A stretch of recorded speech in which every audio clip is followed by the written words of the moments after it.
पाकिस्तान यूं तो रह रहकर भारत के खिलाफ साजिशें रचता रहता है, लेकिन रमजान के इस पाक महीने में अगर जाकिर जैसे आतंकी को मेहमान अपना बनाया जाए तो फिर सवाल बहुत से उठ रहे हैं। और ये लग रहा है कि पाकिस्तान के दिल दिमाग में आखिर चलता क्या है जो जाकिर नाइक जैसे लोगों को बार बार मेहमान के तौर पर बुलाया जाए। खबर क्या है जानिए। भारत के भगोड़े जाकिर नाइक को पाकिस्तान ने बाकायदा न्योता भेजा। शहबाज सरकार ने जाकिर नाइक को न्योता दिया है, फिर पाकिस्तान पहुंचा है। इस न्योते के बाद में भगोड़ा जाकिर नाइक सिंध के गवर्नर की इफ्तार पार्टी में पहुंचा, शामिल हुआ। मौलानाओं और राजनीतिक हस्तियों से भी वहां पहुंचकर मिला है। शहबाज सरकार ने जाकिर नाइक को न्योता दिया। जाकिर नाइक जो कि रह रहकर पाकिस्तान पहुंचता रहता है, वो भी खास इनविटेशन पर खास मेहमान बनकर। ये सोचिए कि मेहमानों की तरह आवभगत बड़ी पाकिस्तान में होती है। पाकिस्तान को लेकर ये भी कहता है कि भाई पाकिस्तान के लोगों के चांसेस ज्यादा हैं जन्नत में जाने के बजाय कि अमेरिका और बाकी देशों के। यानी कि वो ये कहता है कि पाकिस्तान के लोगों के जन्नत जाने का रास्ता ज्यादा है। साथ ही साथ कई और ऐसे विवादित बयान जाकिर नाइक की ओर से दिए गए हैं जिनको लेकर वक्त वक्त पर बवाल भी हुआ है और कई सवाल भी हुए हैं। अब ऐसे में जाकिर नाइक के दोबारा से पाकिस्तान पहुंचने की खबर है। पाकिस्तान पहुंचा है रमजान के महीने में जाकिर नाइक, जो कि भगोड़ा है, भारत से भाग गया, अब यहाँ वहां जाकर कहीं रहता है और अब कभी कभी पाकिस्तान में भी देखा जाता है। किस तरीके से कराची में भगोड़ा जाकिर पहुंचा है, गवर्नर हाउस की इफ्तार पार्टी में जाकर शामिल हुआ जाकिर नाइक। यहाँ खास इनविटेशन मिला था इफ्तार पार्टी में पहुंचने के लिए। धार्मिक विद्वानों, राजनीतिक हस्तियों से वहां पहुंचकर मिला भी है। उसकी कई तस्वीरें भी इसमें सामने आई हैं। सिंध के गवर्नर ने यहाँ इफ्तार डिनर का आयोजन किया था और इसी दौरान जाकिर नाइक को भी इन्वाइट किया गया। जाकिर नाइक पहुंचा। सिंध के गवर्नर हैं कामरान टेसोरी, जिन्होंने ये इनविटेशन दिया जाकिर नाइक को। फिर पाकिस्तान पहुंच गया इन सब के बीच में, और वो भी रमजान के महीने में। जाकिर नाइक, भगोड़ा जाकिर नाइक मनी लॉन्ड्रिंग के मामले में भी नाम, और खास तौर से विवादित बयानों को लेकर, सोच को लेकर भी नाम रह रहकर सामने आया है। धार्मिक विद्वानों और राजनीतिक हस्तियों से वहां पर मिला, मुलाकात की, बड़ी आवभगत की गई, बड़ी मेहमान नवाजी हुई है पाकिस्तान में एक बार फिर से जाकिर नाइक की। और इससे पहले भी पाकिस्तान में अलग अलग मौकों पर जाकिर नाइक की मौजूदगी रही है और इस तरीके से मेहमान नवाजी होती है कि बड़े सवाल उठते हैं। साथ ही साथ जाकिर नाइक कौन है, क्या उसकी कुंडली है पूरी, ये भी जान लीजिए, क्योंकि ऐसी कई तस्वीरें हैं जो सामने आ रही हैं। कई तस्वीरें जो कि बता रही हैं कि यहाँ जाकिर नाइक के पहुंचने का मतलब क्या है, पाकिस्तान में पहुंचने का मतलब क्या है। भगोड़े जाकिर की जो टेरर कुंडली है वो भी आपको खंगालनी चाहिए और ये मालूम होना चाहिए कि भड़काऊ भाषण, आतंकवाद को बढ़ावा देने का आरोप जाकिर नाइक पर है ही। साथ ही साथ 193 करोड़ रुपए से ज्यादा का जो मनी लॉन्ड्रिंग का आरोप है वो भी जाकिर नाइक पर है ही। गिरफ्तारी के डर से 2016 का वो साल था जब मलेशिया भाग गया था जाकिर नाइक। नाइक के खिलाफ 2016 में एंटी टेरर लॉ के तहत केसेस दर्ज हुए और तभी से मुश्किल ज्यादा बढ़ी। इसके बाद में लॉ के तहत जब केसेस दर्ज हुए 2017 जून में कोर्ट ने नाइक को अपराधी घोषित किया। मई 2019 में टेरर फंडिंग मामले में चार्जशीट दायर हुई। देश के कई शहरों में जाकिर के खिलाफ कार्रवाई इससे पहले भी हो चुकी है। इसमें संपत्तियां और बैंक अकाउंट्स में जमा रुपए भी जब्त कर लिए गए थे जाकिर नाइक के प्रत्यर्पण की कोशिशों में भारत लगातार जुटा हुआ है। ये कोशिश है क्योंकि भगोड़ा है जाकिर नाइक, उसकी तलाश यहाँ वहां हो रही है। भारत की कोशिश है कि जाकिर नाइक का प्रत्यर्पण हो। जाकिर नाइक जो कि लगातार अपने ठिकाने बदलता है और इन सब के बीच ही पाकिस्तान में जब पहुंचता है तो फिर खबरों का हिस्सा होता है, क्योंकि पाकिस्तान में पहुंचता है तो कई विवादित बयान भी दिए जाते हैं और कई तस्वीरें भी सामने आती हैं। और अब रमजान के महीने में जाकिर नाइक यहां पर पहुंचा है। इफ्तार पार्टी में स्पेशल इनवाइट किया गया और उस इनवाइट के बाद जाकिर नाइक की तस्वीरें सामने आई हैं। लेकिन कुंडली आपने जान ली, कैसे जाकिर नाइक अलग अलग मामलों में इन्वॉल्व पाया गया और अलग अलग केसेस को देखते हुए मामले भी उस पर दर्ज हुए। और 2016 से ही जब भगोड़ा जाकिर नाइक भाग गया उसके बाद से भारत नहीं आया। भारत लगातार प्रत्यर्पण को लेकर कोशिशें कर रहा है। इसको लेकर बात हम करेंगे। मेरे साथ में जुड़ गए हैं निपुण आलम बयान जी, विदेश मामलों के जानकार हैं। साथ ही साथ हिमांशु भट्ट मेरे साथ में वरिष्ठ पत्रकार के तौर पर जुड़े हुए हैं। संजीव श्रीवास्तव जी मेरे साथ में हैं, विदेश मामलों के जानकार के तौर पर। आप सभी का इंडिया न्यूज पर स्वागत। साथ ही साथ यूके देवनाथ सर भी मेरे साथ में जुड़े हुए हैं। जो हालात अभी बने हुए हैं पाकिस्तान के सामने, पाकिस्तान अलग अलग वजह से विवादों में रहता है हिमांशु भट्ट जी, लेकिन अब ये एक नया विवाद ही उसके साथ में जोड़ा जाएगा ना, क्योंकि रह रहकर पाकिस्तान पहुंचता है जाकिर नाइक, अलग अलग वक्त पर पहुंचता है जाकिर नाइक, और यहाँ भारत जिसके प्रत्यर्पण की कोशिश कर रहा है, भारत से जो भगोड़ा जाकिर नाइक यहाँ वहां जाता है, अपने ठिकाने बदलता है, उसे इतना इज्जत, इतनी मेहमान नवाजी उसकी क्यों? आखिर क्या ये जानबूझकर हो रहा है? जानबूझ के हो रहा है, बात तो सही है, मगर उसको बुलाया क्यों जाता और किसने बुलाया? पाकिस्तानी सरकार ने बुलाया? नहीं, पाकिस्तानी एस्टैब्लिशमेंट के कहने के ऊपर उसको इस बार यहां पर बुलाया। पाकिस्तानी एस्टैब्लिशमेंट के अंदर इस्लामिक कट्टरवाद को पूरा का पूरा प्रस्थापित करने के लिए जो सरमन्स दिए जाते हैं, जो सीखे दिए जाते हैं, वो जाकिर नायक से दिलवाई जाती है। मुझे तो कोई शंका नहीं इस मामले में कि इस बार ही जाकिर नायक जो आया है वो पाकिस्तानी आर्मी को इस्लामिक कट्टरवाद के पंथ पर पूरी तरह धकेलने के लिए जो जरूरी होगा वो सभी जाकिर नायक से कहलवाया जाएगा। और ये शुरुआत सिंध से क्यों की गई? आपको ये भी जानना जरूरी है कि पाकिस्तानी एस्टैब्लिशमेंट के अंदर आज खाली पंजाबी के सामने, पंजाबी पाकिस्तानियों के सामने जो एक गुस्सा उबल रहा है बाकी लोगों का, वो गुस्से को कहीं ना कहीं कट्टरवाद का जहर घोल के इस्लामिक चूर्ण पिला के शांत करने के लिए जाकिर नायक को वहां पर बुलाया गया है। इससे पहले वो आया था तब आपको पता है कि पाकिस्तानी एयरलाइन ने उसके ऊपर, उसके कार्गो के ऊपर बहुत बड़ा जुर्माना ठोक दिया। वहां आके पाकिस्तान के अंदर उसने 12-13 साल की बच्ची को इनाम देने से स्टेज के ऊपर बना करके वो वहां से चला गया। तो उसकी छवि तो पूरी तरह पाकिस्तानी अवाम में प्रस्थापित है। पाकिस्तानी अवाम इतना ज्यादा उसको तवज्जो नहीं देगी, मगर एस्टैब्लिशमेंट को अगर रेडिकल बनाना है और रेडिकल बनाना है तो ऐसे में ऐसे लोगों की सरमन्स, ऐसे लोगों की वाणी बहुत उपयुक्त साबित होती है। और तो मेरा तो यह स्पष्ट रूप से मानना है कि जाकिर नायक को इस बारी पाकिस्तानी सरकार ने नहीं, पाकिस्तानी एस्टैब्लिशमेंट ने पाकिस्तान का फिर से दौरा करवाया है, जिसके एस्टैब्लिशमेंट को जो चूर्ण कट्टरवाद का एक जहर जो पिलाया जाता है वो जोरों से पिलाया जाए।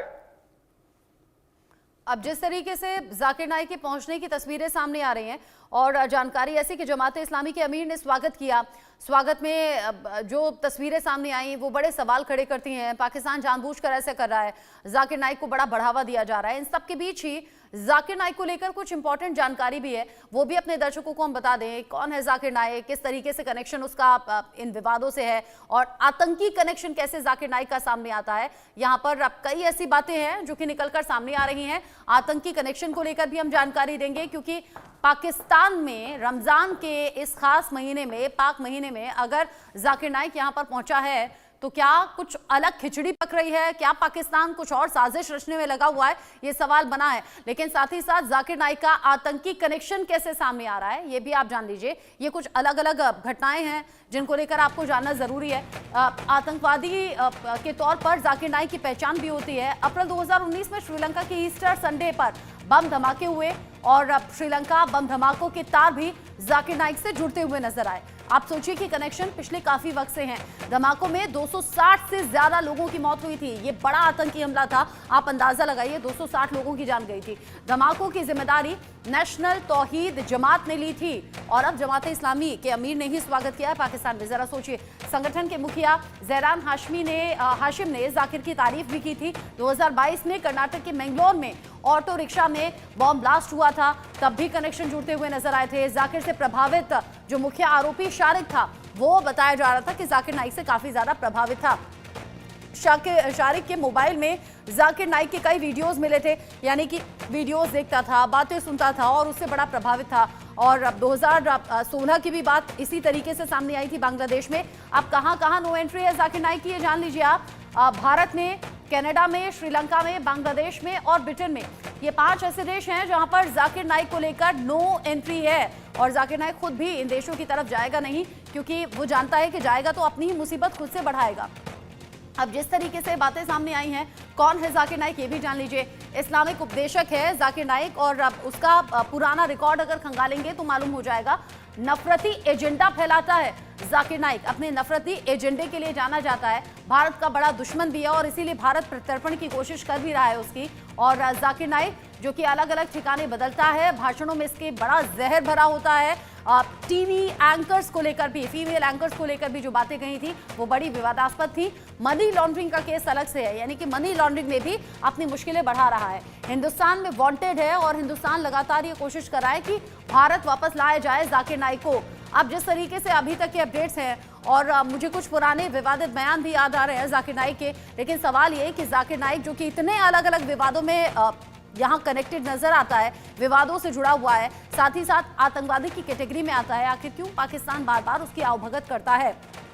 निपुण आलम बयान जी, आपको क्या लगता है, पाकिस्तान के दिल दिमाग में क्या कोई नई आतंकी साजिश अभी रच रही है, क्या चल रही है? क्या भारत के खिलाफ फिर से कोई कदम उठाने की तैयारी तो नहीं, या फिर ये भारत को चिढ़ाने की भी एक कोशिश हो सकती है कि भाई हो लीजिए, आप उसकी तलाश में यहाँ वहां हो जाए आपके यहाँ वांटेड, लेकिन हम तो मेहमान के तौर पर बुला रहे हैं। जी बिल्कुल सही बात आपकी है। देखिए, पाकिस्तान का एक ही एजेंडा है कि भारत का विरोध करना है, और भारत के विरोध में या भारत के जो भगोड़े हैं उनके शरण स्थली के रूप में आप पाकिस्तान को देखेंगे। जो भी हमारे यहाँ से क्रिमिनल्स हैं या हमारे जो भगोड़े हैं, मोस्टली अगर पाकिस्तान को मौका लगता है तो उनको शरण देने का प्रयास करता है। और जाकिर, देखिए, जब हम आतंकवादियों की बात करते हैं तो आतंकवादी में दो तरह के मानता हूँ। एक वो आतंकवादी जो गन लेकर निकल रहे हैं, वेपन लेकर निकल रहे हैं, लोगों को मार रहे हैं। एक वो जो उस आतंकवाद को यानी कि वेपन के थ्रू नहीं, अपनी जबान के थ्रू, अपने विचारों के थ्रू क्या करते हैं, प्रमोट करते हैं। अभी आप जैसे बता रही थी इस तरह अटैक के अलावा भी मैं बात करूं, जब आपको याद होगा कि जब बहुत सारे स्टूडेंट हमारे जो यूथ थे वो आपके केरल के या तमिलनाडु के, मेनली आपका केरल की हम बात करें, वो जब सीरिया में ISIS को ज्वाइन करने के लिए गए और जब उनको कुछ आपका पकड़े गए, कुछ में से बाहर जो वापिस आए, तो उनसे पूछा गया कि भाई तुम किनको सुनकर, क्या तुम्हारे मन में हुआ? तो उनमें कईयों ने कहा था कि हमने जाकिर नाइक के क्या क्या जो प्रीति थी, उपदेश जो थे, उनको हम सुनकर क्या वहां पर पहुंचे थे। तो आप देखिए कि जो एक अर्बन नक्सल कहा जाता है, यानी कि जो एक अर्बन नक्सल की तरह जो बातें बोली जाती है, उसी तरह की बातें आपको देखने को मिलेगी जाकिर नाइक जैसे लोगों की। और पाकिस्तान तो सिंपल सा ही है कि पाकिस्तान के साथ में, भारत के साथ तो है ही, दूसरा पाकिस्तान के साथ में सबसे बड़ी समस्या क्या रही है कि पाकिस्तान को एकजुट कैसे रखा जाए। और देखिए, पाकिस्तान ने राष्ट्र के निर्माण की जो बिल्डिंग है उसके लिए जो सीमेंट है, उस सीमेंट को इस्लाम की तरफ से यूज करने का प्रयास किया कि बिल्डिंग हम जो खड़ी करेंगे उसके लिए जो सीमेंट हमें चाहिए, वो सीमेंट क्या होगा, आपका इस्लाम होगा। तो इस प्रकार के लोगों को बुलाकर, जो कट्टरपंथी हैं, इस प्रकार के जो पर्दे के पीछे रह के आतंकवाद को सपोर्ट करते हैं, इस तरह के लोगों को यहाँ पर बुलाकर कहीं ना कहीं एक मैसेज देने का प्रयास होता है कि जो आपका क्या वहां पर जो कट्टरपंथी हैं, कि हम कितना रिगार्ड, कितना सम्मान करते हैं और इस्लाम के आधार पर हम कुछ भी करने को तैयार हैं। इस्लाम का अगर कोई विरोध करता है तो हम किसी भी स्थिति से जाने के लिए तैयार हैं। तो मैं मानता हूं कि पाकिस्तान कहीं ना कहीं अपने आप को यूनाइट रखने की जो एक जद्दोजहद है, उस जद्दोजहद की मैं इसको देखता हूं, उस तरह से मैं इसको देखता हूं। और दूसरा, जिस प्रकार से आज पाकिस्तान घिरा हुआ है चारों ओर से, चाहे वो अफगानिस्तान के साथ क्लैश की हम बात करें, अमेरिका के साथ जिस प्रकार की स्थिति है, और देखिए अमेरिका में जो टेररिस्ट उन्होंने भेजा, तो कहीं ना कहीं डोनाल्ड ट्रंप ने इस बात को ओपन भी किया कि भाई तुम टेररिस्ट तुम्हारे पकड़ के हमको दिया है। इसका मतलब कहीं ना कहीं ये बात क्लियर हो रही है कि पाकिस्तान जो है वो आपका क्या है, टेररिस्ट को ये शरण स्थली है। तो मैं मानता हूं कि कहीं ना कहीं पाकिस्तान जिस प्रकार से घिरा हुआ है, और जाकिर नाइक मलेशिया में बैठा हुआ है, और देखिए आप एक गुट आप देखेंगे, मलेशिया, टर्की, पाकिस्तान, ये तीनों चारों देश एक इस्लाम फोबिया की बात करते थे और कहीं ना कहीं इस्लाम के लिए एकजुटता की बात करते थे। तो जाकिर नाइक जैसे लोगों को बुलाकर कहीं ना कहीं उस एकजुटता को भी दिखाने का प्रयास पाकिस्तान करता है। तो भारत का तो चिढ़ने की कोई बात नहीं, भारत का तो कोई ऐसी वजह नहीं है कि भारत इन लोगों की वजह से चिढ़ जाएगा। भारत बहुत मजबूत है, भारत में कोई इम्पैक्ट इन चीजों का नहीं पड़ने वाला है। ये तो बचकानी हरकतें होती है, बचकाने ना बच्चे चिढ़ जाएगा, चिढ़ने की हमें कोई रचना की जरूरत नहीं है। आप मतलब मैं कहूंगा कि ऐसी कोई बात नहीं, जब चाहे उठा लेंगे। अब तो हम आप जान रहे गुमना हम लोग जाके कहाँ कहाँ किस किस को क्या क्या, तो वो कोई आवश्यकता नहीं है। लेकिन ये ठीक है, उनकी आदत है, बेटर होगा कि वो। आप कह रहे हैं कि जब चाहे उठा लेंगे, लेकिन ये भी सच है कि भारत प्रत्यर्पण को लेकर कोशिशें तो लगातार कर रहे हैं। लेकिन संजीव श्रीवास्तव जी, क्या इतना इजी है उठाना जाकिर नाइक को? अगर इतना इजी होता तो शायद अब तक तो ये काम हो जाता। भारत के दुश्मन की कैटेगरी में आता है जाकिर। देखिए रचना जी, मैं ये कहूंगा कि पाकिस्तान के जो हुक्मरान है, एक बार फिर से अपने पैर पे कुल्हाड़ी मारने का काम कर। और वर्तमान समय में पाकिस्तान में जो रेडिकलाइजेशन, इस्लामाइजेशन कट्टरतावाद का जो फ्रैंकेनस्टाइन है, जो भस्मासुर है, वो पहले ही सर उठा चुका है। तहरीके तालिबान पाकिस्तान, जिसको कि पाकिस्तान ने ही खड़ा किया था, वो आज सीधे सीधे पाकिस्तान की आर्मी, वहाँ की पुलिस फोर्सेस पर हमले करता है। वो पूरे पाकिस्तान का तालिबानाइजेशन करना चाहता है, पूरे पाकिस्तान में वैसा ही शासन स्थापित करना चाहता है जैसा कि अफगानिस्तान में है। और जाहिर है कि अभी आप देखिए तो ये जो पाकिस्तान की सेना है, पाकिस्तान की जो पुलिस फोर्सेस है, वो अफगानिस्तान के फ्रंट पर तालिबान से युद्ध की स्थिति में है। और ऐसे में आपने फिर से जाकिर नाइक जैसे आदमी को बुला लिया, जो कि फिर से वही कट्टरतावाद का जो है उपदेश देता है, शैतानी विचारधारा को रिप्रेजेंट करता है। और जितने भी वहां पे रेडिकल एलिमेंट्स है पाकिस्तान के, जाहिर है कि सबको यूनाइट करने का काम करेगा। तो ऐसे में जो ये पाकिस्तान के हुक्मरान है, किस आधार पर वो तालिबान और तहरीके तालिबान पाकिस्तान से लड़ने की बात सोच सकते हैं? जाहिर है कि उन्होंने फिर से अपने पैर पर कुल्हाड़ी मारी है। और यही जो पाकिस्तान के हुक्मरानों की अंधदृष्टि, ब्लाइंड साइटेडनेस जिसको मैं कहूंगा, उसी की वजह से आज पाकिस्तान विखंडन की कगार पे है। और जो स्थितियां दिख रही हैं उसमें ऐसा लगता है कि इनकी आंखों पर जो पर्दा है अभी भी पड़ा हुआ है। अभी भी ये जो रेडिकलाइजेशन, इस्लामाइजेशन को एक तरफ सपोर्ट करेंगे और दूसरी तरफ तालिबान से जंग भी करेंगे, तो ये हो नहीं सकता। और जाहिर है कि आपके ऊपर जो रेडिकल एलिमेंट्स हैं वो अपना प्रभाव बढ़ाते जाएंगे। और मैं ये रचना जी स्पष्ट रूप से कहना चाहता हूँ कि भारत की पाकिस्तान की स्थितियों पर बहुत ही पैनी नजर है। और यदि पाकिस्तान का विखंडन होता है, पाकिस्तान में यदि डिसइंटीग्रेशन होता है, तो एक रिफ्यूजी की जो क्राइसिस है वो आएगी। अंतर्राष्ट्रीय समुदाय फिर भारत से ये की तरफ से अपील करेगा कि आपका ये जो पुराना जो भाई था, पड़ोसी है, इसको आप बचा लो वगैरह वगैरह। तो भारत को भविष्य में जो आने वाली जो पाकिस्तान के फ्रंट पे जो चुनौतियां हैं उसको भी ध्यान में रखते हुए एक वॉच रखने की आवश्यकता है, एक सारी स्थितियों को गंभीरता के साथ एनालाइज करने की आवश्यकता है। लेकिन जहां तक पाकिस्तान की स्थितियों की बात है, तो वहां के जो हुक्मरानों का जो मति है वो पूरी तरह से भ्रष्ट हो चुकी है। इसको कहते हैं विनाश काले विपरीत बुद्धि। आप तालिबान से लड़ाई भी करने जा रहे हो और जाकिर नाइक को बुला करके उसको गवर्नर हाउस में जो है उसके जो है तमाम तरीके की रेडिकलाइज्ड भाषणों को भी आप फैला रहे हो। आखिर आप किस तरफ अपने राष्ट्र को ले जा रहे हो? आखिर ये किस तरीके की यूनिटी आप बनाना चाहते हो? मुझे तो लगता है कि विखंडन के तरफ पाकिस्तान और तेजी से इससे बढ़ेगा।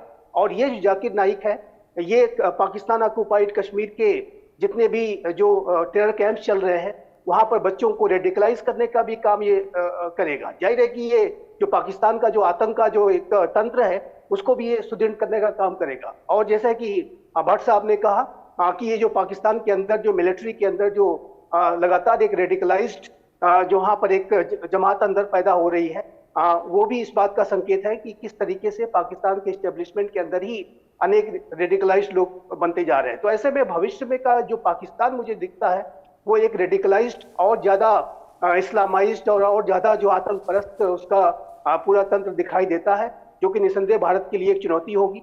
लेकिन आज का ये जो नया भारत है, प्राइम मिनिस्टर श्री नरेंद्र मोदी के नेतृत्व का ऐसी स्थितियों में पैनी नजर रखे हुए हैं और हम इसको रिस्पॉन्ड करना जानते हैं।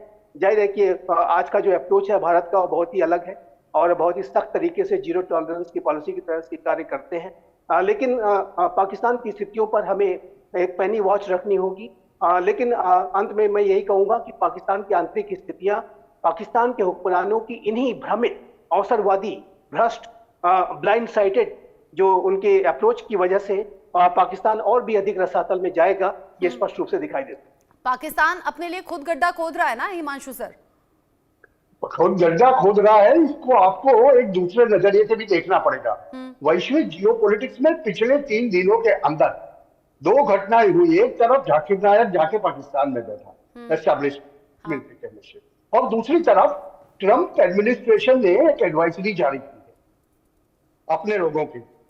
और वो एडवाइजरी क्या है कि आप ये इलाकों में, बलोचिस्तान में मत जाइए, पीओके में मत जाइए, वहां पर युद्ध तक होने की संभावना है, ऐसे एडवाइजरी आई है अपने सिटीजन्स के लिए। ये बहुत कुछ दर्शाता है कि पाकिस्तानी एस्टैब्लिशमेंट या Pakistani army is up to something nonsense, कुछ करने के लिए, क्योंकि उनकी उम्मीद करने की आदत है और वो जाएगी नहीं।